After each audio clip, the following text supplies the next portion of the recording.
Just want to thank everybody for being out here today.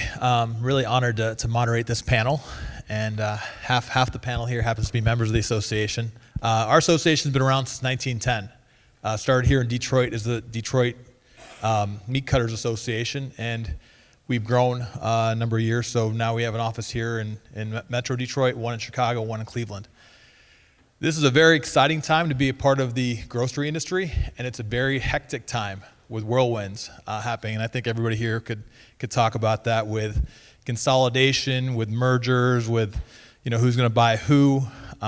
Some seismic things have happened in the industry the last 3 years. Part of that is with everybody actually here in this room as well, because for the first time ever, social media and consumers are really driving the markets. And so that's why you see some of the big CPG companies like Kellogg's and Procter & Gamble and others buying startup companies. And that's what the beauty is here. So we're really honored to have this diverse group here to kind of talk about it. And we want to make this more interactive than anything else. There's a lot of knowledge up here from all different segments, but really want to hear from you. And so we're going to start off by asking a couple questions from the supplier side as well as the retailer side. And I'm going to start to the my far right, your left, with Mr. Matt Jonah. So Matt him and his brother, Mark, and his family are the owners of Plum Markets. Before that, though, they actually had a family business called Merchant of Vino. He has a number of stores throughout the Midwest, and a lot of people, when they go into startups, really go to Plum. And first question, Matt, what kind of products are you looking for when somebody approaches you? That's a pretty broad question, but we're always looking for new items. I mean, it's really critical in our business to be kind of ahead of the curve. We pretty much, all of our buyers, directors, as we call them, for all the different departments, we generally give anyone a shot. And the key that I don't sit in too many buying meetings anymore, but what I always say and what I've trained our buyers and directors to say is that, what's your demo plan? So if it's a new item, the key is, we have 60,000 people going through our locations every week, and demoing is really king when it's a new item. So if I had to give the best advice possible to a new supplier, a new item, a new product producer like all of you, is walk into that meeting with a whole demo strategy, because that's really key. And I ask the same question now for Ken from Bridge Market, from the retailers first. What are you looking for when people kind of bring something to you? Well, Matt, pretty much, I'd copy Matt's answer as well. I mean, really looking for that unique product. In our store, we're really going after a value play with a very local presence. I love to I don't have an ad on the street, so I'm an EDLP, or every low price model. So how do I draw people in? I love using local as that little bit of a treasure hunt. So just like Matt said with the demos, I see a lot of familiar faces in here that have really participated in those demos, and I think they'll see that really drives getting that product into a basket and then getting that resale when they're not there. So Matt's absolutely right. The demo program is a huge asset, and it's a requirement of mine when we bring on a new product. Thank you. I'm going to go back to Matt really quick. What is the biggest no-no that somebody presenting to one of your buyers can do? Telling us they won't do demos. It's probably the truth. I know it's a little cynical, but it's the other thing too is I think everyone comes in always says this is the greatest salad dressing in the world, the greatest mustard in the world, and I'm sure it is, but it's also being practical. I think also it's really important nowadays to have a clean product. If I was creating a food product today, I wouldn't even think about not having clean ingredients. I mean, you don't need to be organic, but you need to be natural. And I know that's a hard kind of definition because it's really not totally regulated. But I would say that's a pretty important thing nowadays. We won't even look at a product that has any of the bad ingredients, as we call it. Same thing right at you, Ken. One thing I learned over this journey over the last year of building the assortment at Bridge Street Market, I started asking the question, is this a hobby or a business? I think a lot of local entrepreneurs, it starts out as a hobby and they're not willing to make that next step And until they can convince me that they are, I let them know, hey, come back when you're ready and you have a business, not necessarily a hobby. And I found when it's a hobby, they don't have the reaction time. They don't have the overall desire to really drive that product, which it takes in this competitive market. Thank you. Now here's a question for the three wholesalers, three very prominent wholesalers here in the room.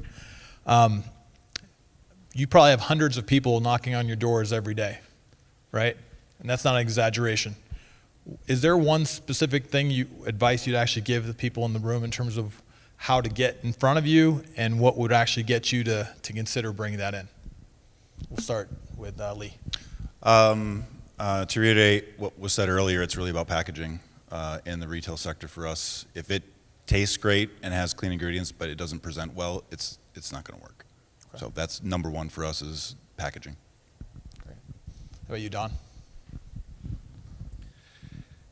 Well, there's so many things that I heard earlier. The application to get products into a place is roughly that thick. There's so many different elements to being ready for a multi-state distributor. We're going to 12, 13 states now and growing, and it gets more and more difficult for people to keep up with the demand we have.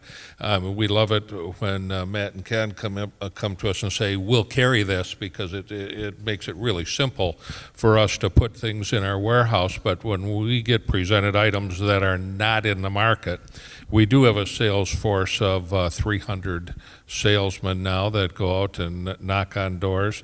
We hear about sampling. We expect sampling to these guys so they understand your product better, and they can go out and hit the streets and sell on your behalf.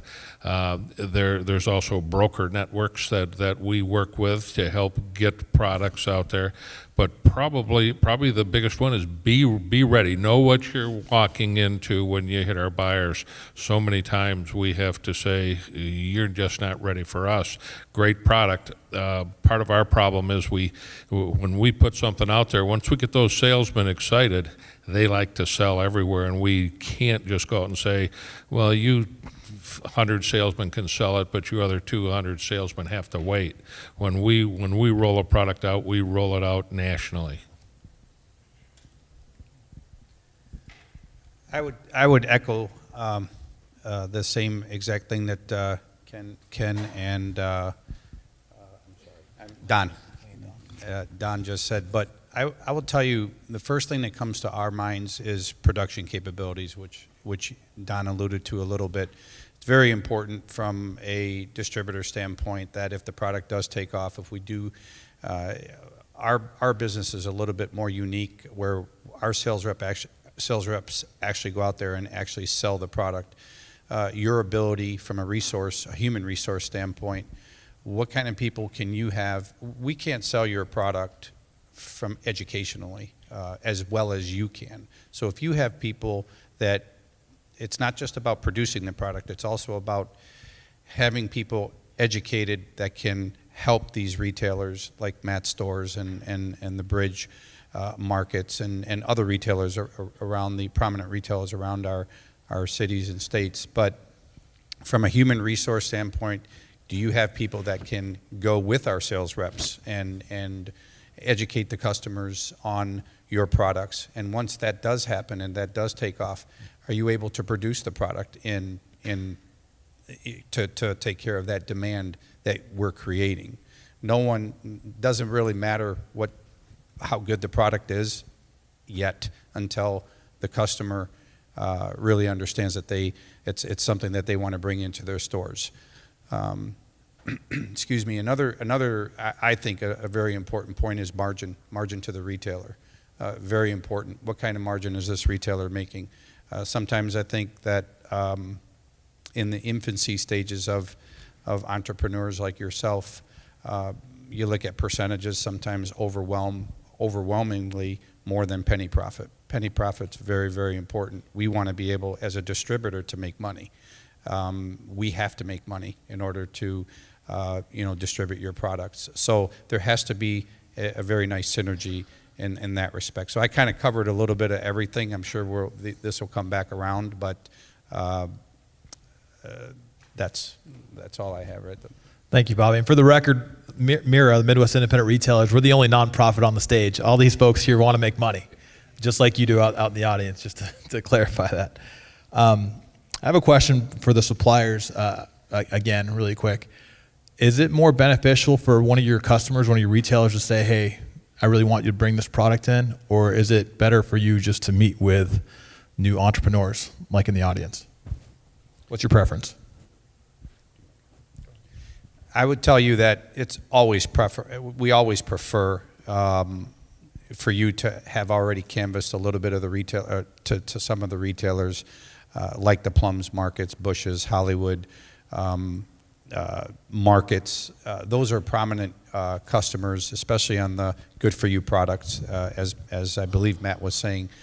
I do believe that's the attraction. But if that's not there with our company, our distributorship, we actually have those relationships. We already have those relationships with those retailers, very good relationships, and we actually take you with us to those retailers. So if you don't know some of them, and we do have those relationships, not to say that we have that relationship with every single customer that we service, over 1,200 customers, we do have that relationship with many of them. So that's a service that we just provide as part of doing business with us, but it's always beneficial when you've already made your pitch to the retailer and the retailer's like, I want this product.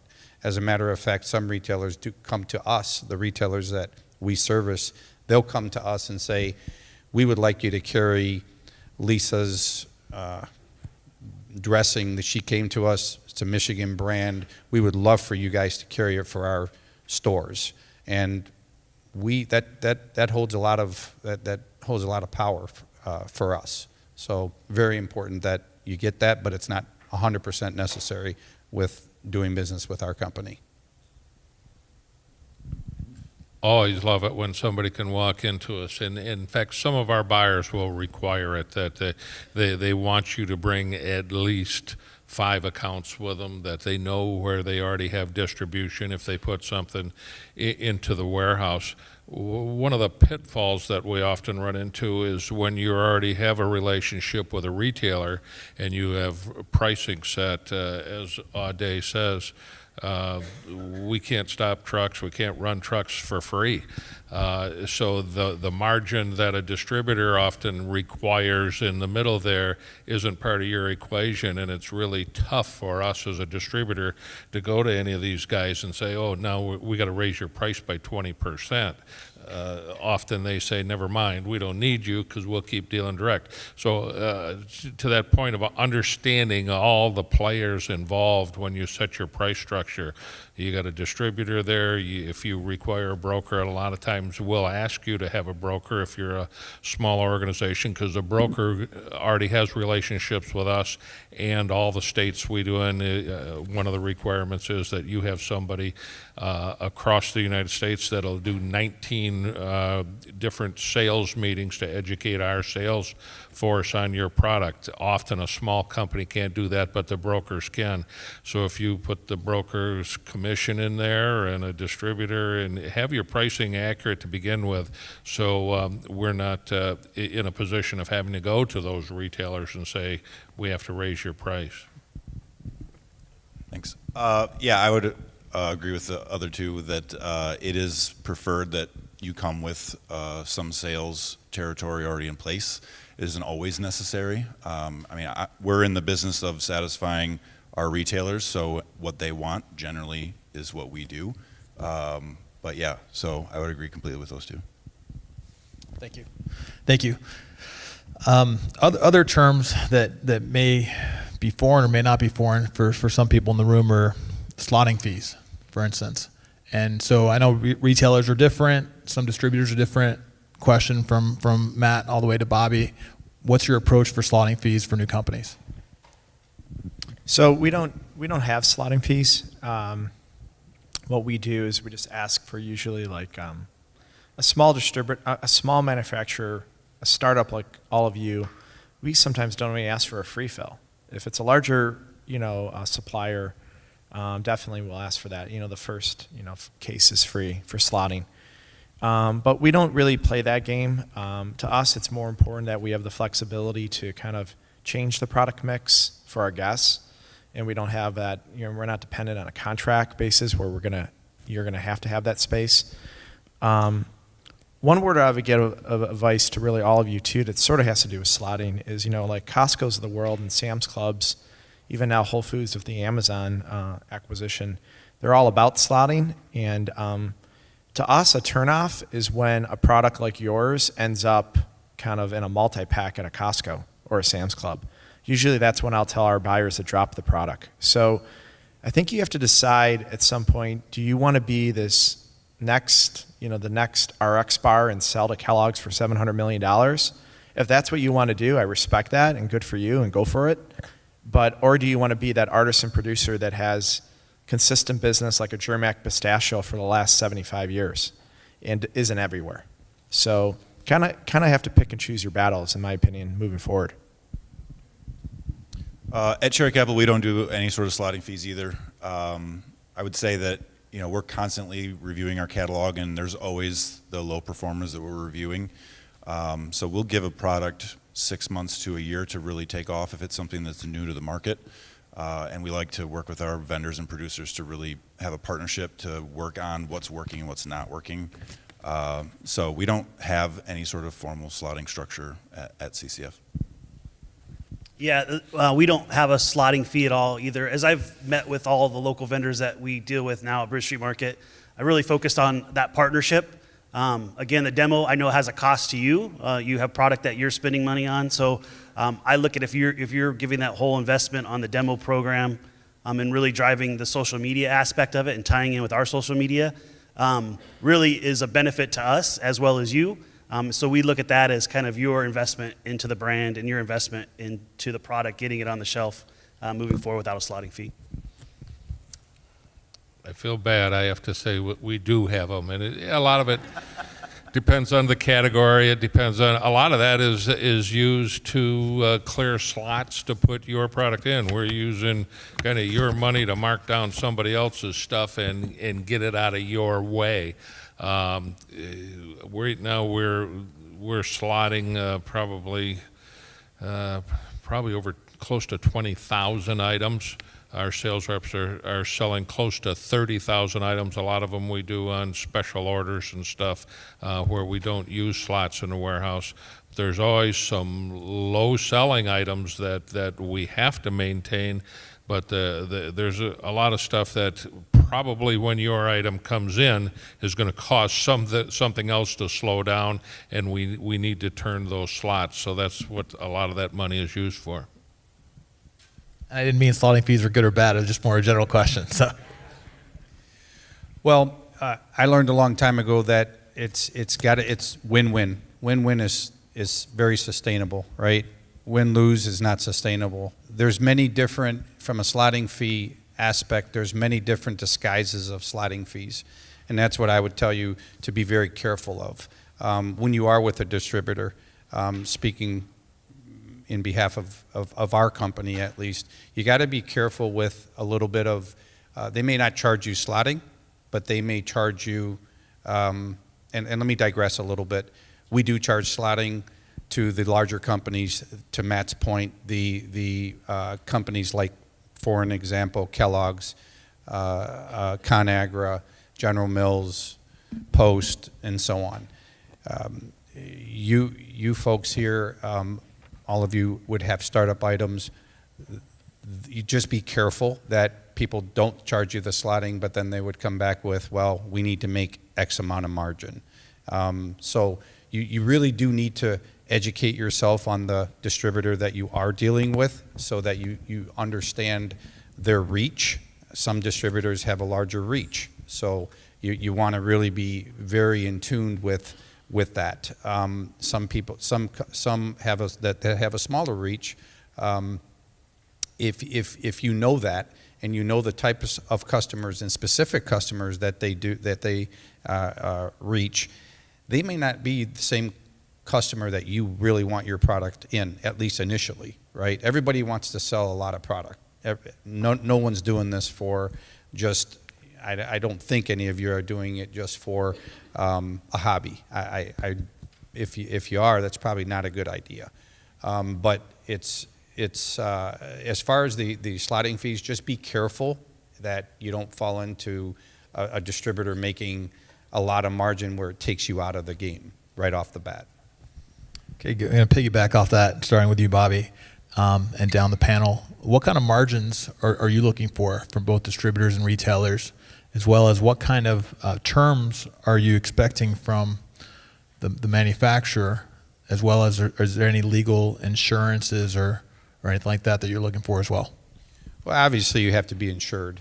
I'll start with that. I mean, all of you, I'm sure, already know that, but definitely you need insurance. You have to have, there'll have to be some sort of indemnification, to us as a distributor. But as far as terms are concerned, I mean, there's cash discount terms, 2%, 10, net 30, 1%. When in the last 5, 6, 7, 8 years, 5 to 8 years, money hasn't really been an issue from a payment perspective. So cash discounts have kind of gone away. But now they're slowly, as interest rates rise, they're going to start coming back. But 30 days is usually a pretty good number to place mark as far as terms are concerned. And as far as what was the first question? I apologize. It was the first part of the question. Margins. What kind of margins are you looking for? Yes. So as far as the margins are concerned, depending, again, it depends on the brand. It depends on the category for us. So if it's beverages, there's a certain margin range that we have. If it's just dry grocery, there's another different margin. So they do range, but they can range as low as 10%. They can go up as high as 25, 20 to 30%. 20 to 30% would be the specialty type items that are being touched. Now we actually have a service within our distributorship where we actually service the customer, where product comes in, that we actually pull it out of the back room, put it up for the customer. We have 200 out of our 1,200 stores that we actually do that for. Well, that's obviously a service that we charge for. So that's when you get into your 20 to 25%. But you're just drop at the back door anywhere from 10 to 15%. Yeah, what he said, kind of all of the same. It varies so much. Commodity items, you have to be competitive. If you work on tight margins and high volume. Slower selling items, of course, you got to have a little more margin on items. A lot of items we break cases on now that you don't have to buy a dozen. If you're a small store, you can buy 6, and there's charges for all of those type of things. So yeah, we kind of operate exactly as everybody does. Yeah. One thing that's pretty funny is I've had this conversation with a couple of people that I work with. From the very beginning, I really wanted to drive local and make it one of our focuses and emphasis. Right now, I have about 75 self-distributing. That's pretty rare. I think we have 8 distributors. So it's a little bit of everything. It's kind of like herding cats. So my goal is to push every one of your products to one of these guys at one point, because it just becomes unmanageable when you have 80 people self-distributing and keeping their shelves full and keeping things moving when you don't have somebody writing orders and taking care of your product when you're out at another location. So I really made margins for my store in that range of that 20 to 30%, depending on the product. But knowing I was leaning in on that to make it even more enticing for the local vendor to be successful. That is one thing that this show and talking to some people like Gene, I was very excited about getting to and educating that local entrepreneur, because I don't think a lot of local entrepreneurs understand that next step to a distributor. It's a different game. It's not just going into it's different going from not what you call the farmers markets to a retail shop, you have quite a bit of different things you got to learn. There's just as much or more when you go from that retail to the distributor. So there's a lot to learn from these guys and a lot of feedback. Yeah, I'll echo what everybody said up here already. It's in that range of 25 to 30% margin on some of the high-risk products, and that's, like they had said earlier, there's some things that are just risky and high perishability, and we'll need to make sure we can cover that risk with higher margin, knowing we're going to have some write-outs, and it's the level of service. There's merchandising. There's a lot of business partners involved getting you into a consumer's hand, and you need to think about it that way. We are partners. We're not some necessary evil. We're actually in it with you, and we have to cover our costs to satisfy our customer, which is our retailers. So, when you're developing a product or looking at your pricing strategy, a ballpark number would be prepared to sell it to me for half of what it would end up on the shelf.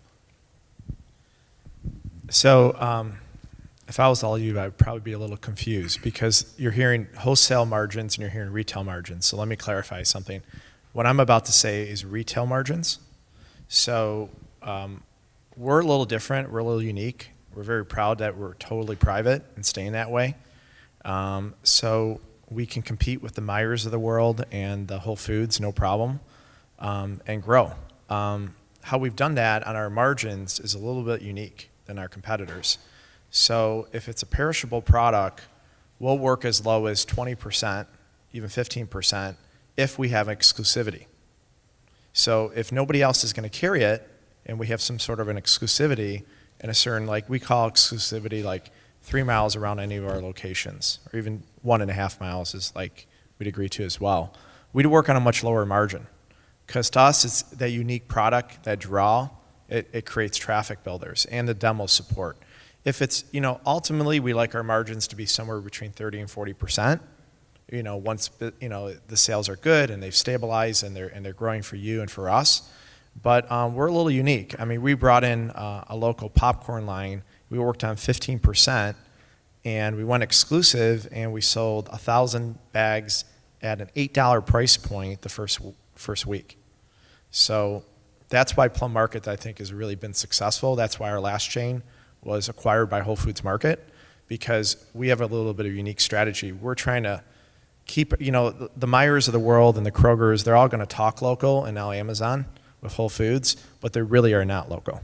And that's part of why Meijers did Bridge Street, which I understand, because they're trying to differentiate themselves. Great point, Matt. Great point. I think Bobby here had something else to add. I think the margins, just kind of keep in mind, margins really don't, when you're talking about the distributor and the retailer, the margins, keep in mind, don't mean as much when the product's not selling off the shelf. I would like to tell you that you really need to do your homework from a retail perspective and know the items that you're competing against. And I think sometimes that's a pitfall for new people that are very excited about their products because it tastes great. It's all of the above as far as the health and so on, gluten-free, GMO-free, and you've got the best item, in the world.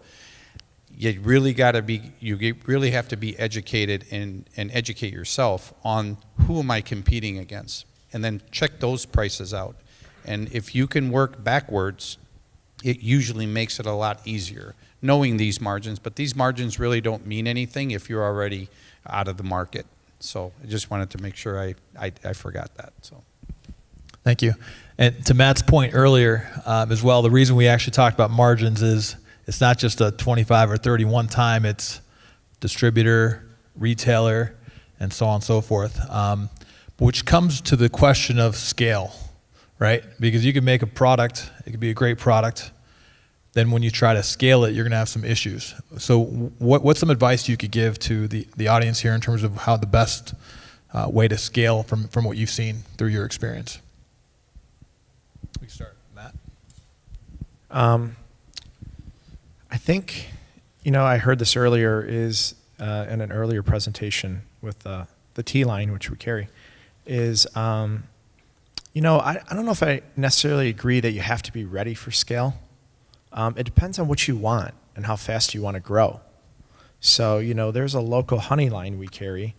It's a family-owned operation in Chelsea, Michigan, and they're very happy just us being their main customer. And it's been like that for the last 8 years. So I think it just depends on what you want. Do you want to be the next Kind Bar or RX Bar or, Chobani Yogurt and sell your business for millions of dollars and billions of dollars and have all the headaches of partners and private equity and all that? Great. Do that. I commend you. Or do you just want to be that artisan producer that is that niche player? But something in our world, and kind of a last advice if we're almost done, is that at least supplying the plum market in our locations in Detroit and Chicago, is that we like to keep our local niches kind of centralized. We don't like it when they end up everywhere. When we hear they've gone into Costco and multi-packs, I usually look right at them and I say, drop the product. Yeah, I'll reiterate what Matt said.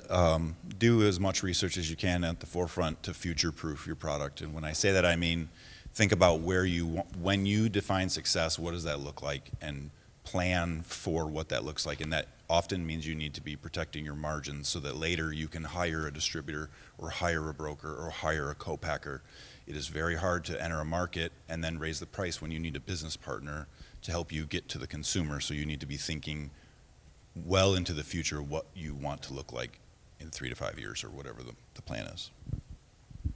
Yeah, there is a lot of planning that has to happen that you just don't know the answers to the questions you don't know. So a lot of it you'll find out along that road.